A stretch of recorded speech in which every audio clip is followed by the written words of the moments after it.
Scientific Industries, manufacturer of laboratory instrument, Valasaravakkam, Chennai.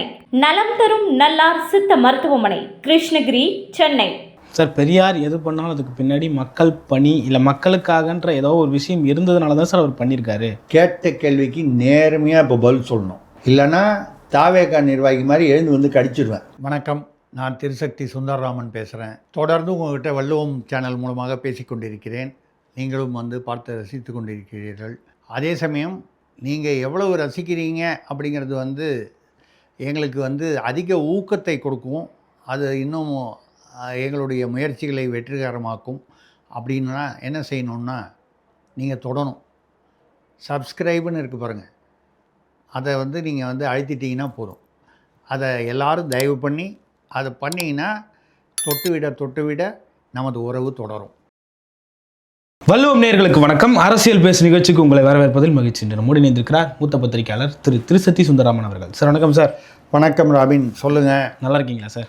First கிளாஸாக இருக்கேன், சொல்லுங்கள். சார், நேற்று சீமான் வந்து ஆர்எஸ்எஸ் மேடைகளில் கலந்துக்கிட்டு எந்த பார்ப்பனர்களை வைத்து திராவிடம் வளர்ந்ததோ அதே பார்ப்பனர்களை வைத்து திராவிடத்தை வீழ்த்துவேன்னு சொல்லிட்டு ஒரு சபதம் எடுத்திருக்காரு. சார், எப்படி பார்க்குறீங்க இதை?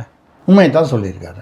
காங்கிரஸை வீழ்த்த வேண்டும் என்று 1967 திமுக வந்து 1949 பிரிந்து வந்த கட்சி, அண்ணாதுரை தலைமையில் பிரிந்து வந்த கட்சி 1967 ஆட்சியை பிடிப்பதற்கு யாருடன் கூட்டணி வைத்தது? ராஜகோபாலாச்சாரியார் என்ற பார்ப்பனர் அல்லது பிராமணர் அந்த அவருடைய சுதந்திரா கட்சியுடன் வந்து கூட்டணி வைத்தது. சரிங்களா?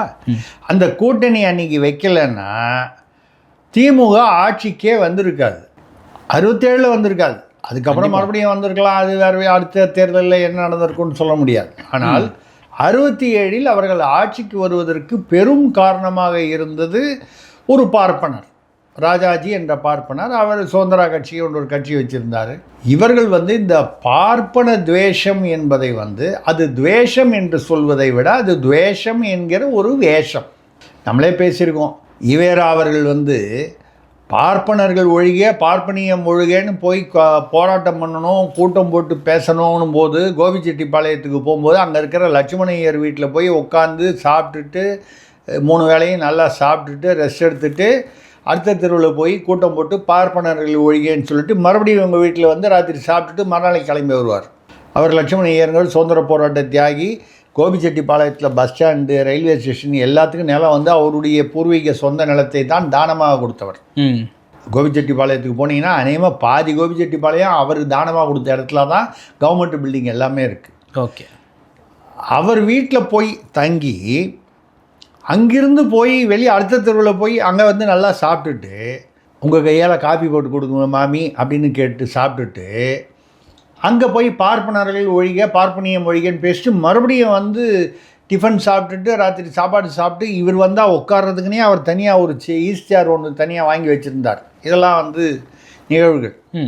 ஈவேரா மதுரையில் வந்து ஏதோ இதே மாதிரி கடவுளுக்கு எதிராக வந்து பேசிட்டாருன்னு சொன்னோன்னா முத்துராமலிங்க தேவர் அந்த பீரியட்லேயே வந்து முத்துராமலிங்க தேவர் வந்து கொஞ்சம் அவர் வந்து தடாலடி டைப்பு.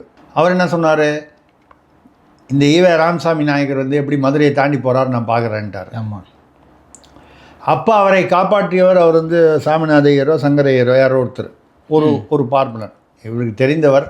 ஐயா இருந்தால் விடமாட்டார் போல இருக்குது, ஏதாவது வெட்டி கிட்டி குத்தி ஏதாவது பண்ணிடுவார் போல இருக்குது வம்புன்னு அவர் வந்து அவருடைய வண்டியில் வந்து இவர் வந்து அவருடைய மனைவி உடல்நிலை சரியில்லை அப்படிங்கிற மாதிரி இவரை பின்னால் காரில் வந்து ஒரு போர்வையை கருப்பு போர்வையை போட்டு மூடி வச்சு அவர் வந்து அவர் வண்டி ஓட்டினாரா டிரைவர் ஓட்டினாரா தெரியாது. போகும்போது என் ஒய்ஃபு உடம்பு சரியில்லைங்க அப்படின்னு சொல்லி போகும்போது முத்துராமலிங்க தேவரோட ஆட்கள்லாம் வந்து பார்க்கும்போது என்னங்க சரி ஐயர் போகிறாரு, அவர் ஒய்ஃபுக்கு உடம்பு சரியில்லை, அவங்க வீட்டில் உடம்பு சரியில்லை அப்படின்னு சொல்லி அனுப்பிச்சிட்டாங்க. அவர் தாண்டி கொண்டு போய் அந்த டிஸ்ட்ரிக்ட் தாண்டி எல்லாம் தாண்டி விட்டார். ஐயா பழைச்சி போகணும். இப்படி தன் உயிரை காப்பாற்றிக் கொள்வதற்கு இவ்வளவு பெரிய திராவிட கழகம் நடத்தின ஈவேரா பெரியாருக்கு கோபிச்செட்டிப்பாளையத்துலேயே ஈரோட்லேயே போய் தாங்க. ஈரோட்டுக்காரர் அவர். கோபிச்செட்டிப்பாளையம் அவ்வளோ தூரத்தில் இருக்குது, பக்கத்தில் தானே இருக்குது. ஆமாம். அவருடைய தொண்டர் ஒருத்தர் வீட்டில் போய் தங்கணுன்ற எண்ணம் வரல. ஏன்னு கேட்டால் அவர் வந்து பட்டியலினத்தை சேர்ந்தவர்கள் தலித்துகள் என்று சொல்லப்பட்ட அன்று வந்து அவர்களை வந்து கேவலமாக பேசியிருக்கிறார். பள்ளச்சியும் பறச்சியும் ஜம்பர் போட ஆரம்பிச்சாரு, ஜாக்கெட் போட ஆரம்பித்ததுனால தான் வந்து துணி விலை ஏறிச்சின்னு சொன்னார். பார்ப்பனர்களை வேண்டாம் என்று சொன்னால் அது வந்து மலம் என்று சொன்னால் முஸ்லீம்களை அழைத்து வந்து அவர்கள் சாக்கடை, பார்ப்பனர்கள் மலம், முஸ்லீம்கள் சாக்கடை. இதில் எங்கே பெரியார் வந்து சமூக நீதி பேசியிருக்காரு? ஓகே, கருப்பையை வந்து அறுத்து எறின்னு சொன்னதா? இல்லை ஒரு ஆண் வந்து 3 பெண்ணை வப்பாட்டியாக வச்சுக்கிட்டா வந்து ஒரு பெண் வந்து 3 ஆணை வந்து வப்பாட்டியை ஏன் வச்சுக்கூடாதுன்னு கேட்டதில் ஆண் பெண் இந்த இடத்துல சுப்பிரமணிய பாரதி என்ன சொன்னார்? ஆணுக்கும் பெண்ணுக்கும் கற்பை பொதுவில் வைப்போம்னார் சொன்னார். அது என்னையா பெண்களுக்கு மட்டும்தான் கற்பு, ஆண்களுக்கும் கற்பு இருக்குது. ஒருவனுக்கு ஒருத்தின்ற ஒரு அந்த சம்பிரதாயம், அந்த பழக்கம் இருக்கணும் சார். ஆனால் இது எல்லாமே சீமானும் சொன்னார் சார். இருந்தாலும் வந்து ஒரு புலவரையும் ஒரு போராளியும் எப்படி சார் நீங்கள் கம்பேர் பண்ணி பார்க்க முடியும்? அவர் மகாகவி பாரதியாரை புலவர் என்று சொன்னால் உங்களை வந்து இந்த சமுதாயமோ இந்த வரலாறோ உங்களை மன்னிக்காது. புலவர்னு சொன்னால் 4 பேரை புகழ்ந்து பாடிட்டு காசு வாங்கிட்டு போடுறவர் அந்த புலவர் அல்ல அவர். ஒரு தலித் இளைஞன், கனகலிங்கம் என்ற இளைஞனுக்கு கூப்பிட்டு பூணூல் போட்டு அணிவித்து ஓகே பார்ப்பானை ஐயர் என்ற காலமும் போச்சே என்று பாடியவர். படித்தவன் வந்து சூதுவாது செய்தால் போவான் போவான் ஐயோன்னு போவான்னு பேசியவர். மாதர் தம்மை இழிவு செய்யும் மடமையை கொளுத்துவோம்னு பேசினவர். அவரை போய் நீங்கள் வந்து வெறும் புலவர்னு சொல்லக்கூடாது. நீங்கள் வந்து எம்ஜிஆருக்கு பின்னால் புரட்சி தலைவர்னு சொல்லிட்டாங்க. இல்லைன்னா புரட்சி தலைவருங்கிற அந்த ஒரு புரட்சி பாவலர்னு சொல்லக்கூடிய ஒரு அடையாளம் வந்து தேசிய மகாகவியான பாரதியாருக்கு தான் உண்டு. நீங்கள் உண்மையிலேயே வந்து நீங்கள் வந்து பெரியாரையும் பாரதியாரையும் நீங்கள் வந்து எப்படி ஒப்பிட்டீங்கன்னா, நான் இப்படி திருப்பி கேட்குறேன், என்னங்க அநியாயமாக இருக்குது? ஆணுக்கும் பெண்ணுக்கும் கற்பை பொதுவில் வைப்போம்னு சொன்ன பாரதியார் என்ற சமூக நீதி காவலனை ஆம்பளை 4 பேர் வப்பாட்டி வச்சுக்கிட்டா பொம்பளை 4 பேர் வப்பாட்டன் வச்சுக்கலான்னு சொன்னவரோடு நீங்கள் சேர்த்தீர்களானால் இது வந்து மனித குலத்திற்கே பெரிய அவமானம். நீங்கள் அந்த ஒப்பிடுதல் வந்து அங்கேயே அடிபட்டு போகுது. சுதந்திரம் வேண்டாம் என்று வெள்ளைக்காரனுக்கு எழுதி கொடுத்தவர் யாரு? ராமசாமி நாயக்கர். ஓகே, ஜின்னாவிடம் வந்து கடிதம் எழுதி நீங்கள் பாகிஸ்தான் கேட்கும் பொழுது எங்களுக்கு திராவிடஸ்தான் வாங்கி கொடுங்கள் என்று கேட்டு ஜின்னா வந்து யோ உன் வேலையை நீ பாரு, என் வேலையை நான் பார்க்குறேன்னு சொல்லிட்டார். உனக்கு திராவிடஸ்தான் வேணும்னா நீ போராட்டம் பண்ணு.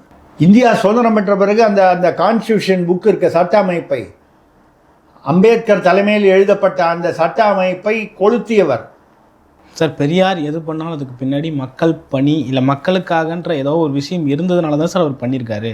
அது ஈரோட்டில் வந்து அவருடைய சிஷ்யராக இருந்த ஆணைமுத்து கேட்ட கேள்விக்கு நேர்மையாக இப்போ பதில் சொல்லணும். இல்லைன்னா தாவேகா நிர்வாகி மாதிரி எழுந்து வந்து கடிச்சிடுவேன். சரி, பார்த்தீங்களா? தாவேகா இவர் வந்து இதில் கடித்தார் எங்கே ஒரு ஈரோட்டில். இன்றைக்கி காலையில் வந்து வேறு ஒரு டிவி இது யூடியூப் சேனலில் வந்து ஒரு நிர்வாகியை கூப்பிட்டு உட்கார வச்சு, என்னங்க உங்கள் ஆளுக்கு இந்த மாதிரி கடிக்கிறாங்க, விஜய் உங்கள் தலைவர் இப்படி தான் இருப்பாரான்னு கேட்டார் அந்த நெறியாளர். அவர் குசும்பு கேட்டார். அதுக்காக கோச்சிக்கிட்டு வந்து போய் அந்த நெறியாளரை மேலே விழுந்து பிடிங்கி 4 இடத்துல கடிச்சு விட்டார். கேமராமேன் ஓடி வந்து காப்பாற்றினார். நீங்கள் அவர் வந்து மக்கள் அதற்கு பின்னால் இருந்தார்கள், எல்லாமே அவர் செய்ததற்கு பின்னாலே வந்து எல்லாமே மக்கள் இருந்தார்கள்னா அவர் மட்டும் வந்து காலில் செருப்பு போட்டுக்கொண்டு அவருடைய மனைவி, முதல் மனைவி நாகம்மை, அந்த அம்மாவை வந்து செருப்பு போடாமல் கூட்டு போனார். அதுக்கு பின்னால் மக்கள் இருந்தாங்களா? மக்களுக்காக தான் அதை பண்ணாரா?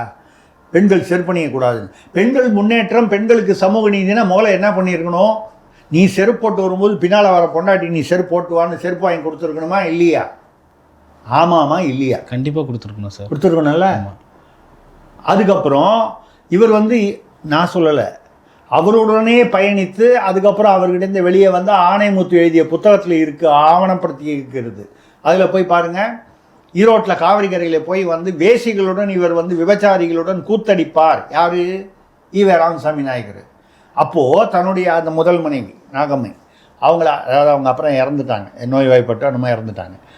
அவங்களை சமைத்து எடுத்து வர சொல்லி தனக்கு பரிமாறுவதுடன் உடன் இருந்த அந்த வேசிகளுக்கும் பரிமாறச் செய்வார். மக்களின் நன்மைக்காக செய்தாரா? வேசிகளுடன் கூத்தடித்தது வந்து மக்களின் நன்மைக்கா? அப்போ ஊரில் எவன்லாம் வந்து வேசி வீட்டில் போய் படுத்திருக்கானோ அவன்லாம் மக்களின் நன்மைக்கா? இப்போ புரியுது. திராவிட வரலாறுனா என்னன்னு. ஏன் வந்து நம்ம இளைஞர்களுக்கு திராவிட வரலாறு தெரியலன்றது இப்போ புரியுது. எது மக்களின் நன்மைக்கு? வைக்கத்தில் போய் போராடினீங்கள, ஆலய நுழைவு போராட்டம், வருஷத்தில் ஒரு வருஷம் நடந்த போராட்டத்தில் 2 நாள் கலந்து, 2 நாளோ 3 நாளாக கலந்துக்கிட்டீங்க. சிறையில் இருந்தார், இல்லைன்னு சொல்லலை. வைக்கம் போராட்டமே இவர் தான் நடத்தினார் மாதிரி பில்டப் கொடுக்குறீங்களே. தமிழ்நாட்டில் மதுரையில் ஆலய போராட்டம் நடந்தது. முத்துராமலிங்க தேவர் போனார், வைத்தியநாத ஐயர் போனார், இன்னும் சிலர் போனார்கள். எங்கேயாவது தமிழ்நாட்டில் ஒரு இடத்துல ஒரு ஆலய நுழைவு போராட்டம், தாழ்த்தப்பட்ட மக்கள், பிற்படுத்தப்பட்ட மக்கள், அதாவது அதுவரை கோயிலுக்குள் நுழைவுக்கு அனுமதிக்கப்படாத மக்கள் யாரையாவது வந்து பெரியார் கூட்டு போயிருக்காரா? அந்த விஷயத்தை பற்றி பேசியிருக்காரா? குறைந்தபட்சம் எடுத்து காமிங்க. நீங்கள் எடுத்து காமிச்சிருங்க, நாளையிலேருந்து என் பேக்கெட்டில் நான் பெரியார் படம் வச்சுக்கிறேன். நீங்கள் யாரையும் கம்பேர் பண்ணுறீங்க? சுப்பிரமணிய பாரதி இமயமலை, தேசியத்திலும் சரி சமூக நீதியிலும் சரி, அதனால் தன்னுடைய சாதின்னு கூட பார்க்கல. தன்னுடைய சாதின்னு பார்க்காம பார்ப்பானே ஐயர் என்ற காலமும் போச்சேன்னு சொல்கிறான். என்ன சொல்கிறான்? என்னையா உயர் சாதி, பிறப்பினால் சாதி இல்லை அப்படின்னு அந்த சாதியில் பிறந்தே சொல்லலாம். அவன் எங்கே, இவர் எங்கே? நீங்கள் இவங்க 2 பேரையும் ஒப்புமை தயவு பண்ணி பண்ணாதீங்க. அப்படி பண்ணால் நான் வந்து ரொம்ப கோபமாயிடுவேன். ஏன்னு கேட்டால், பாரதியார் என்பவர் வந்து இந்த தமிழ்நாட்டுக்கு கிடைத்த வாராது வந்த மாமணி போல் எழுதினார். உண்மையிலேயே அவர் தான் வாராது வந்த மாமணி. நெஞ்சில் உரமுமின்றி நேர்மை திறமுமின்றி வஞ்சனை செய்வாரடி கிளியே வாய்ச்சொல்லில் வீரரடின்னு சொன்னான். இன்றைக்கி என்ன நடக்குது? திராவிடம் பூரா வெறும் வாய்ச்சொல் வீரர்கள் தானே, வாயால் வடை சொல்கிறவங்க தானே இவங்க. எதிர்கட்சியில் இருக்கும்போது ஒரு கதை சொல்கிறது, நான் உங்களுடன் விவசாயிகளுடன் இருப்பேன், அவர்களுடன் இருப்பேன். இன்றைக்கி கூட பாருங்கள், 2 நாளாக விவசாயிகள் வந்து கருப்பு கொடி போராட்டம். எதிர்கட்சியாக இருக்கும்போது எவ்வளோ பேசுனீங்க? 8 வழிச்சாலையில் விவசாயிகளுடைய நிலம் எடுக்கப்பட்ட போது வந்து நான் விவசாயிகள் இல்லைன்னா வந்து உலகமே இல்லை, சோன்று மேற் பின்னது உலகம், எங்களுக்கு தெரியாது அதெல்லாம். அதே கும்மிடி பூண்டியில் சிப்காட்டில் வந்தபோது எல்லாரையும் குண்டாஸில் தூக்கி போட்டிங்களா இல்லையா? ஆமாம். மாற்றுத்திறனாளிகள் இருக்கும்போது உங்களுக்கு நான் இருக்கிறேன், முத்துவேல் கருணாநிதியின் மகன் ஸ்டாலின் இருக்கிறேன் அப்படின்னு பேசி கைத்தட்டல் வாங்கினீங்களே எதிர்கட்சி தலைவராக. மாற்றுத்திறனாளிகள் அவர்களுக்கு வேண்டிய அந்த இவர்கள் கொடுத்த வாக்குறுதிகளை நிறைவேற்றவில்லை என்று போராட்டம் செய்தபோது அவர்களை மாற்றுத்திறனாளிகள் பெண்கள் என்று கூட பார்க்காமல் வேனில் அடித்து தூக்கி போட்டு போனீங்களா இல்லையா? அப்புறம் நீங்கள் எது சமூக நீதி? அதாவது நீங்கள் வந்து அவர் சுப்பிரமணிய பாரதி வந்து தேசிய கவி, இது ஆர்எஸ்எஸ் மேடையாக அதுதான் சொல்லி அவரே சொல்லிட்டார். சீமான் பாகிஸ்தானில் போய் பேசணுன்னா கூட பேசுவேன்னு சொன்னார். அது அவர் சொல்கிறது வந்து மேடை எதுன்றது முக்கியம் இல்லை, பேசுகிற விஷயம் முக்கியம். சுப்பிரமணிய பாரதி வந்து அதான் மாதரதமை இழிவு செய்யும் மடமையை கொளுத்துவோம் சொன்னார். ஓகே சார், இவ்வளவு தமிழருக்காக செஞ்சுருக்கக்கூடிய மகாகவி பாரதி அவர்களை திராவிடம் ஏன் சார் இவ்வளோ புறந்தள்ளணும்? இதே பெரியார் சாதி பிராமணர்கள், அதாவதுங்க திராவிடம் எப்படி வந்தது? நீங்கள் வரலாறு உங்களுக்கு தெரிஞ்சிருக்கும், தெரியாமல் இருக்கும் நான் சொல்ல. நீதி கட்சியிலேருந்து வந்தது. நீதி கட்சி எதற்காக ஏற்படுத்தப்பட்டது?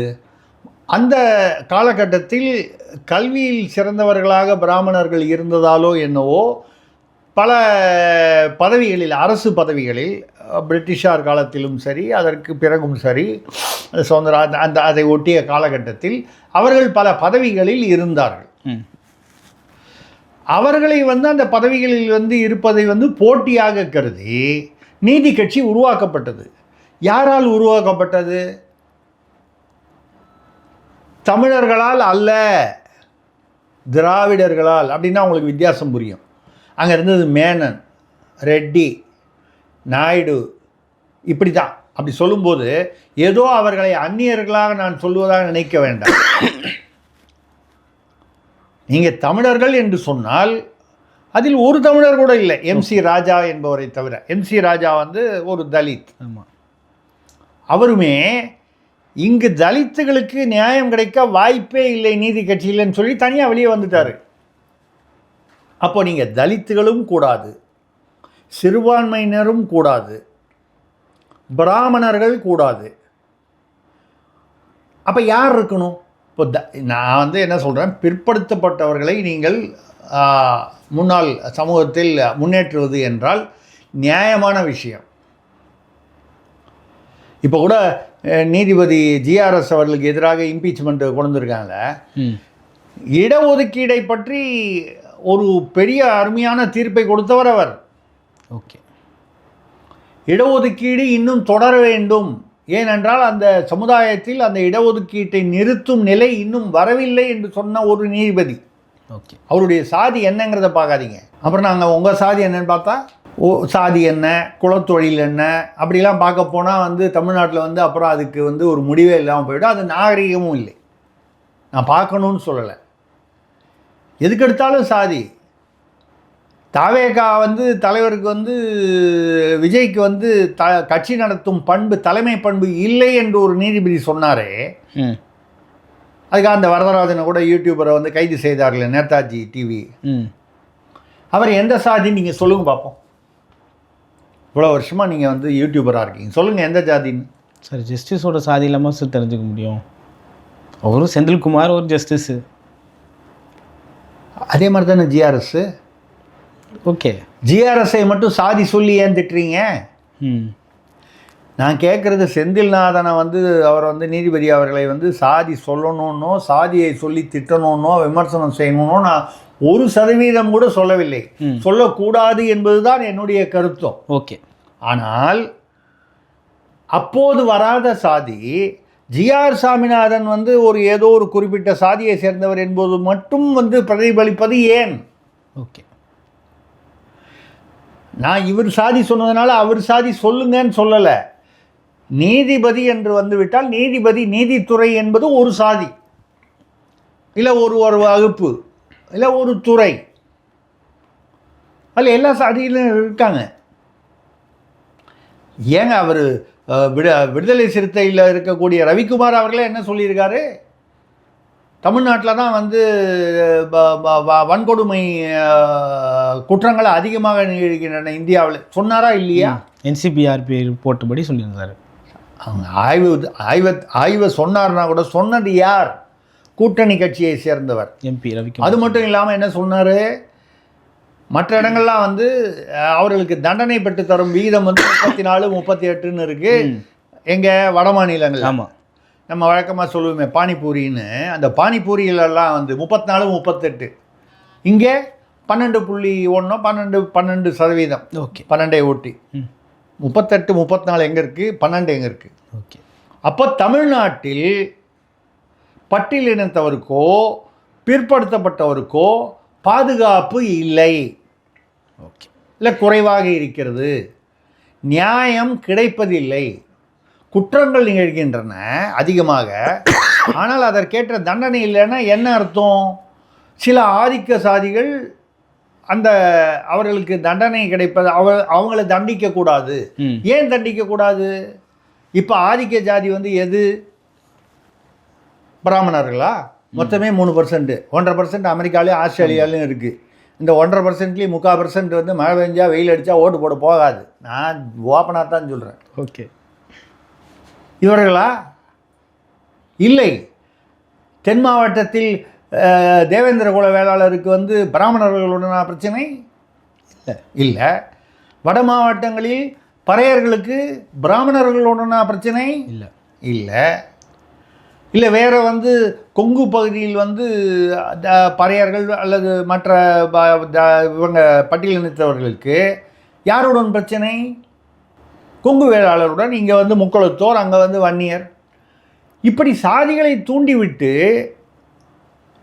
இந்த சாதிகளெல்லாம் தப்பான சாதிகள்னோ அவங்க தப்பு பண்ணுறாங்கன்னு சொல்ல, தூண்டிவிட்டு இவர்களுக்குள் கொம்பு சீவி விட்டு இவர்கள் ஒன்று சேராமல் பார்த்து கொண்டு இந்த பக்கம் சிறுபான்மையினருக்கு பெரிய உதவி பண்ணுற மாதிரி நடித்து, திருப்பரங்குன்றத்தில் தான் நாரிடுச்சே. திருப்பரங்குன்றத்தை சேர்ந்த இஸ்லாமியர்கள், பாமர பெண்கள், ஆண்கள் வந்து எங்களுக்கு ஒன்றுமே பிரச்சனை இல்லைங்க, அந்த தீபத்தூணில் ஏற்றுறது அவங்க கோயில், அவங்க தீபத்தூணை அவங்க போய் விளக்கேற்றிட்டு போகிறாங்க. அது என்னங்க அந்த முதல்வர் வந்து எங்களுக்கு மட்டும் ரம்ஜானுக்கு வாழ்த்து சொல்கிறாரு, இந்து பண்டிகைகளுக்கு சொல்லாமல் இருக்கிறது நியாயம் இல்லை, ஒரு இஸ்லாமிய பெண்மணி, பர்தா போட்ட பெண்மணி சொல்கிறார். அப்படின்னா என்ன அர்த்தம்?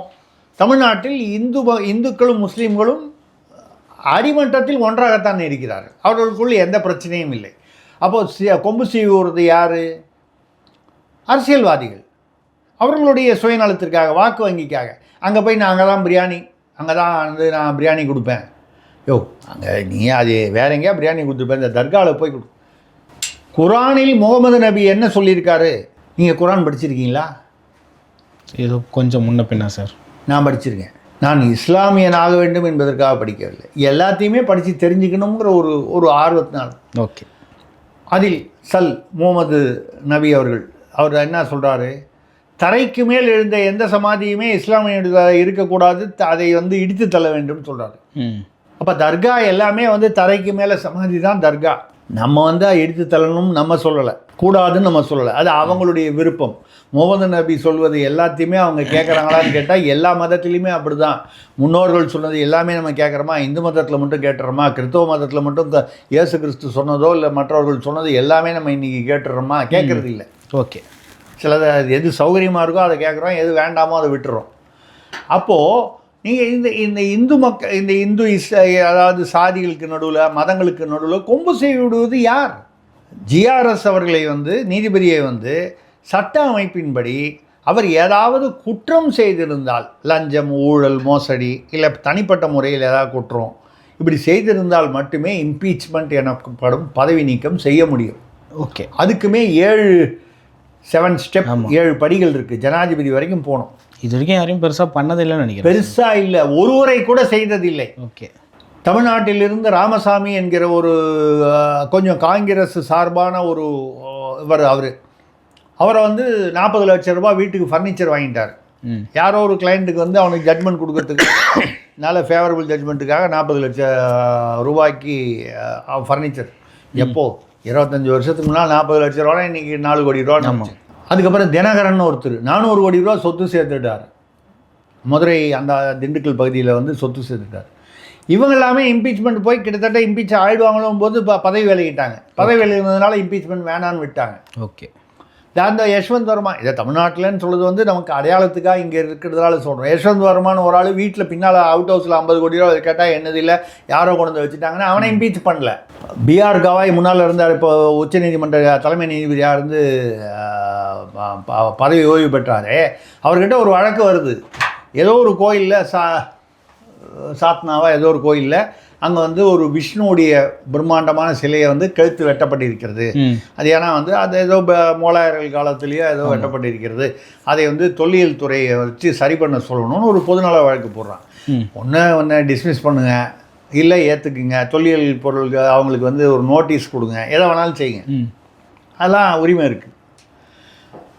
உன்னுடைய இதுக்கு தீர்வு நீ எந்த பொதுநல வழக்குன்னு போடுறியே, நீ யார் இதில் அப்படின்னு கேட்கும்போது அவன் சொன்னால், நான் பக்தன், ஆன்மீக சிந்தனை உள்ளவன், விஷ்ணுவை வழிபடுவோன், விஷ்ணு கழுத்து இல்லாமல் தலையாருன்றது எனக்கு வருத்தமாக இருக்குது, அது சரி பண்ணுங்கன்னு கேட்குறேன். அதுவும் வந்து இது ஆயிரக்கணக்கான வருடங்களாக இருக்கக்கூடிய ஒரு விக்கிரகம், சிலை, தொன்மையுடையது, அதை செய்யுங்கன்னு சொல்கிறேன். நீங்கள் செய்யுங்க, செய்யாமல் போங்க, இதெல்லாம் சின்ன விஷயம். நீங்கள் தொல்லியல் துறைக்கு கடிதம் எழுதுன்னு சொல்லலாம். ஒரு கால் எழுதியுமே அவங்க செய்யலைன்றது தான் ஒரு கால் புகாராக இருக்கலாம். என்ன சொன்னார்? நீ போய் உன்னுடைய கடவுளிடமே போய் கேளு, அதற்கு தீர்வு கொடுப்பார். உன்னுடைய கடவுள் எப்போ பேசிட்டீங்களோ அந்த இடத்துல உட்கார்றதுக்கு உங்களுக்கு தகுதி இல்லை. ஓகே. அந்த இடத்துல உட்கார்ந்தாச்சுன்னா எல்லா கடவுளையும் ஒரே மாதிரி பார்க்க வேண்டும், மத சார்பற்று இருக்க வேண்டும், சாதிய சார்பற்று இருக்க வேண்டும், கட்சி சார்பற்று இருக்க வேண்டும், மொழி சார்பற்று இருக்க வேண்டும். அப்போ தான் அந்த இடத்துல உட்கார்றதுக்கான தகுதி, அதுவும் தலைமை நீதிபதியில். அப்படி சொன்ன பிஆர் கவாயை யாராவது இம்பீச் பண்ணணும்னு சொல்லி கேட்டாங்களா? ஆதரவாக தான் சார் போராட்டம் பண்ணாங்க.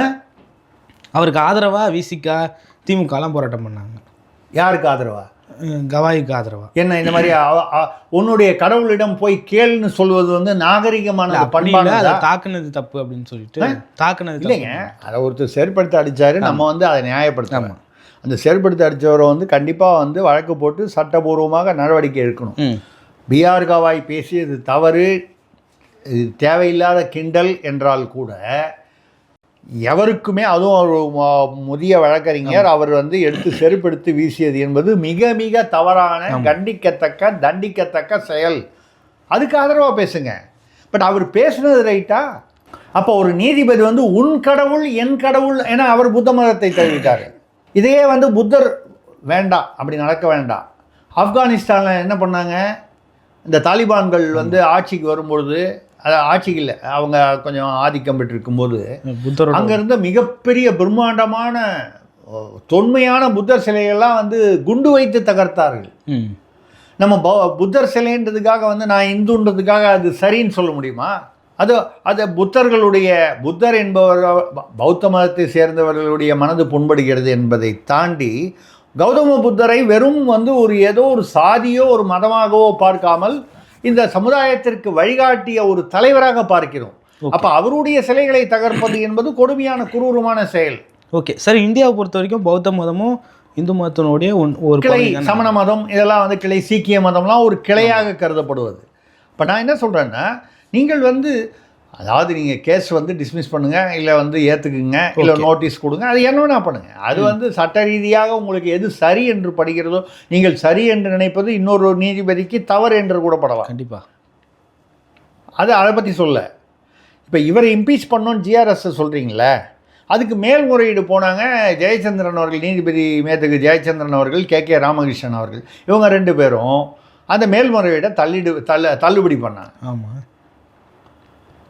இவர்கள் எந்த சாதி என்று பார்க்கிறோமா, இல்லை இவர்களையும் இம்பீச்மெண்ட் பண்ணணும்னு கேட்கணும்ல? அப்போ கண்டிப்பாக நான் வந்து கேட்கணும்னு சொல்லலை, இது நியாயமானால் அதையும் இல்லை கேட்கணும். அதை தாண்டி ஒரு கால் உச்ச நீதிமன்றமும் நாளைக்கு யாரோ ஜட்ஜி யாருன்னு தெரியாது, இது சரி என்று சொல்கிறார். ஜிஆர்எஸ் சொன்னது சரிதான், தீர்ப்பு சரி என்றும் சொல்லலாம், இல்லை என்றும் சொல்லலாம், இல்லை ரெண்டுத்துக்கும் நடுவில் ஏதாவது சொல்லலாம். அப்போ அவரையும் இம்பீச் பண்ணுவீங்களா? ஓகே.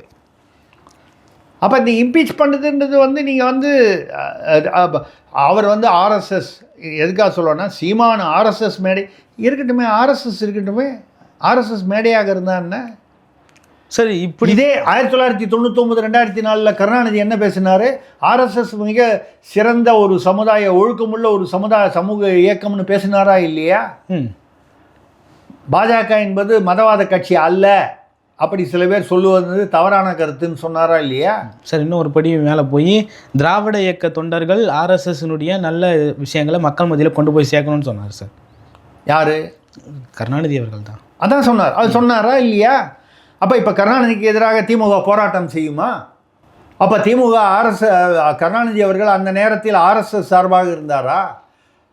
சரி, இருந்தார், அரசியல் ரீதியாக. ஏனென்றால் கூட்டணி சேர வேண்டும் என்பதனால் அப்படி இருந்தார். இந்த கேள்வியே திராவிட இயக்கங்கள்கிட்டயோ இல்லை திமுக கிட்டேயோ வைக்கிறப்போ அவங்க சொல்கிற பதில் என்னவா இருக்குன்னா, அன்றைய காலகட்டத்தில் ஆர்எஸ்எஸ் இயக்கம் இவ்வளவு கோரா இல்லை, இவ்வளவு மூர்க்கமாக இல்லை, ஆட்சி அதிகாரத்துலையும் இல்லை, அதனால நாங்கள் அன்றைக்கி ஆதரித்தோம் அப்படின்னு சொல்கிறாங்க சார்.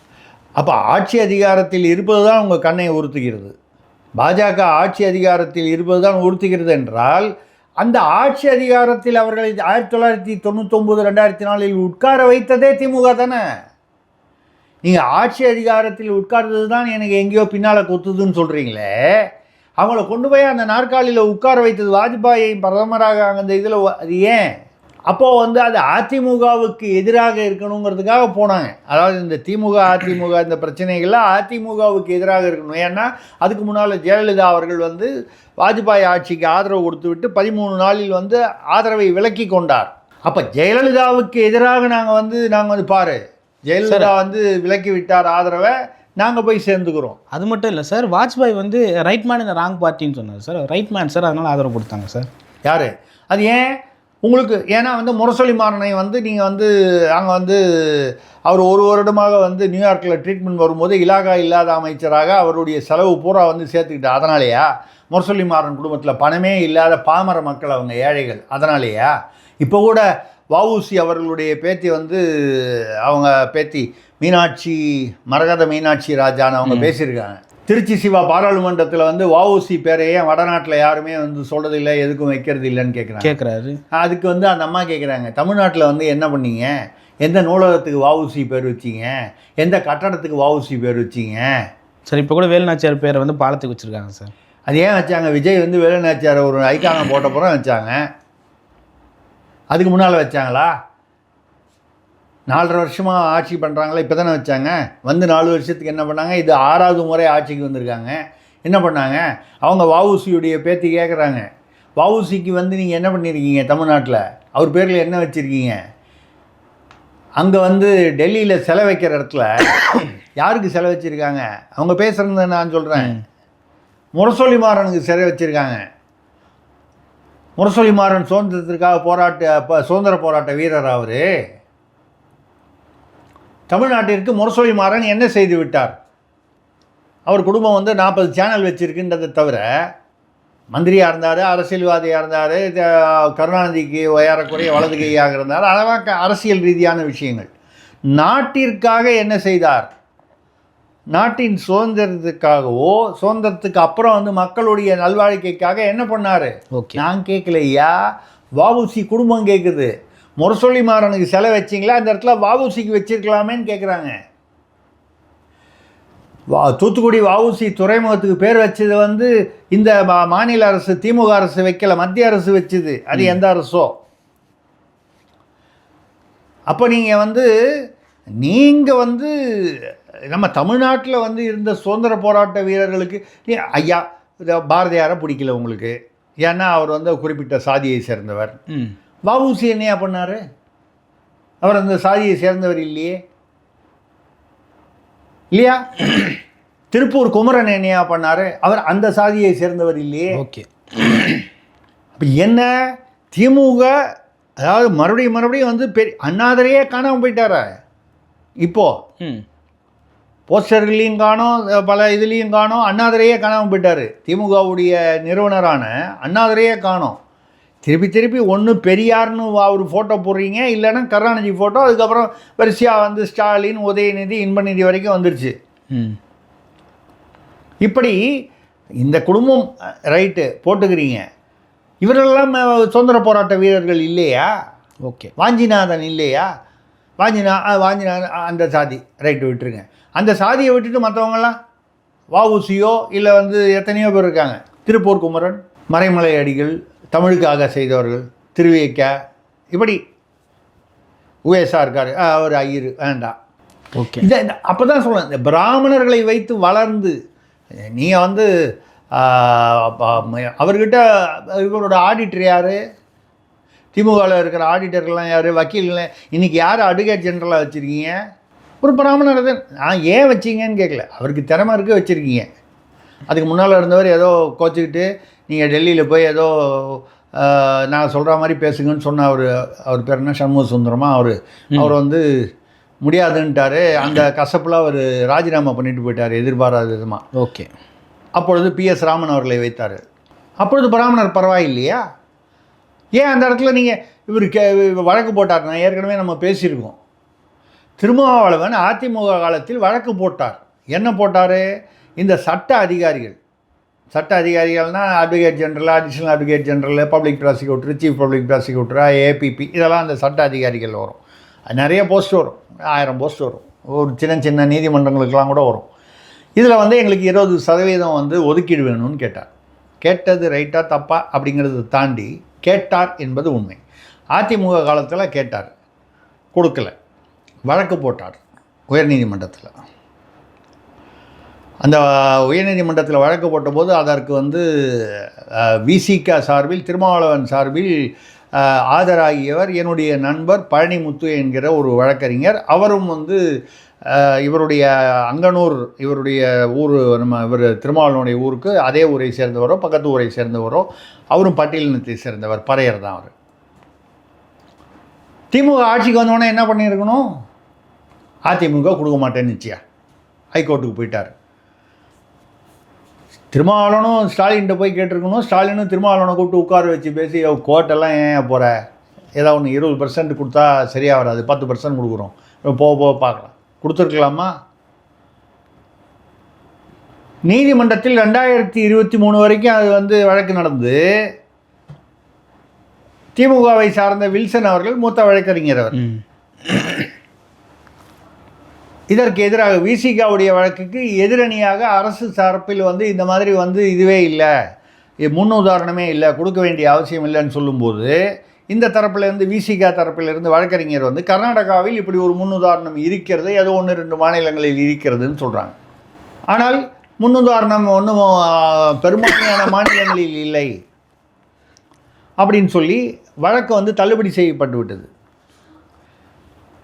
எங்கே விடுதலை சிறுத்தை வந்து கூட்டணியில் இருக்குது, திமுக கூட்டணியில்.